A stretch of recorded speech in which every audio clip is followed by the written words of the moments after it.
Hello বন্ধুরা, তো আজকে আবারও নতুন ব্লগ নিয়ে চলে এসেছি। তো আজকে আমরা যাচ্ছিলাম তারাপীঠ। তাই সবার প্রথমে বর্ধমান থেকে এক্সপ্রেস ধরে সোজা চলে এসেছিলাম রামপুরহাট। আর সেখান থেকে অটো বা টোটো করলেই চলে যাব তারাপীঠ। আর ওই যে গেট দেখা যাচ্ছে, গেট পেরোলেই কিছুটা দূরেই পড়বে মন্দির। তারপরে আর সময় নষ্ট না করে চলে যাব সোজা দর্শনের লাইনে। আর যারা তোমাদের মধ্যে এর আগে বহুবার গেছো তারা তো জানোই যে মাকে দর্শন করার জন্য কত ঘন্টা লাইনে দাঁড়াতে হয়, তবেই মায়ের দর্শন পাওয়া যায়।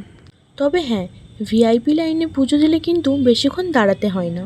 তো এতক্ষণ ধরে লাইনে দাঁড়ানোর পর কয়েক সেকেন্ডের মধ্যে মাকে দর্শন করে বেরিয়ে এলাম।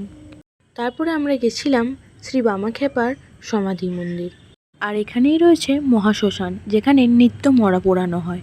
আর মন্দিরের পাশেই কিন্তু ভোগ খাওয়ানোর সুন্দর ব্যবস্থাও রয়েছে, কিন্তু আমাদের সেই সুযোগ হয়ে ওঠেনি, কারণ সেই দিনই আমাদের বাড়ি ফিরতে হতো। তো সময় হাতে ভীষণ কম ছিল, তাই সেই সুযোগ আর হয়ে ওঠেনি। তো চলে এলাম বাড়ির পথে। দেখা হচ্ছে পরের ভিডিওতে। টাটা।